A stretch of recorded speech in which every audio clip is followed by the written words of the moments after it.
بسم اللہ الرحمن الرحیم۔ ناظرین، حضرت علی رضی اللہ تعالی عنہ نے ارشاد فرمایا، صبح کا آغاز صدقے سے کیا کرو کیونکہ مصیبت صدقے سے آگے قدم نہیں بڑھاتی۔ اللہ تعالیٰ صدقے کی وجہ سے 70 بیماریوں کو دور فرماتا ہے۔ جو شخص دن کے پہلے حصے میں سورہ یاسین پڑھتا ہے تو اس کی تمام ضروریات پوری کر دی جاتی ہیں۔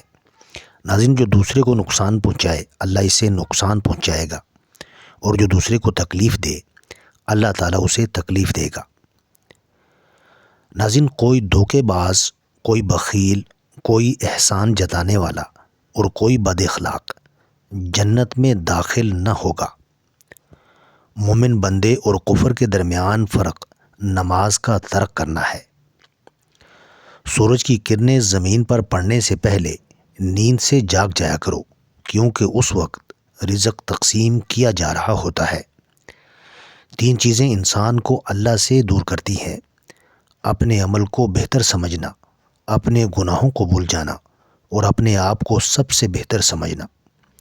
نماز کی فکر اپنے اوپر فرض کر لو، خدا کی قسم دنیا کی فکر سے آزاد ہو جاؤ گے اور کامیابی تمہارے قدم چومے گی۔ جو نماز عشاء کے بعد سورہ ملک پڑھتا ہے اللہ اسے قبر کی سختی، موت کی تلخی اور جہنم کی گرمی سے محفوظ رکھتا ہے۔ وہ انسان کبھی بھی زندگی میں نہیں ہار سکتا جس کی امید اللہ پر ہو۔ آپ کسی کو بھی 2 چیزوں کے لیے زبردستی مجبور نہیں کر سکتے، ایک محبت، دوسرا عبادت۔ دونوں دل سے ہوتی ہیں اور دونوں کا رشتہ روح سے جڑا ہوتا ہے۔ جب رب راضی ہونے لگتا ہے تو بندے کو اپنے عیبوں کا پتہ چلنا شروع ہو جاتا ہے، اور یہی اس کی رحمت کی پہلی نشانی ہے۔ زیادہ اللہ کا شکر ادا کرو گے تو اللہ تمہیں اتنا ہی زیادہ عطا کرے گا۔ کائنات میں کوئی کسی کا اتنی شدت سے انتظار نہیں کرتا جتنا اللہ اپنے بندوں کی توبہ کا انتظار کرتا ہے۔ ناظرین، نفرت گناہ سے کرو، گناہ کرنے والے سے نہیں۔ شاید تمہاری محبت میں آ کر وہ گناہ کرنا ہی چھوڑ دیں۔ قیامت کی نشانیوں میں سے ایک نشانی یہ بھی ہے کہ جھوٹے لوگوں کی عزت ہوگی اور سچے لوگ ذلیل ہو رہے ہوں گے۔ 3 کام اللہ کو بہت پسند ہیں: ٹوٹے دلوں کو جوڑنا، نہ چاہتے ہوئے بھی کسی کو معاف کرنا، اور کسی کے گناہ پر پردہ ڈالنا۔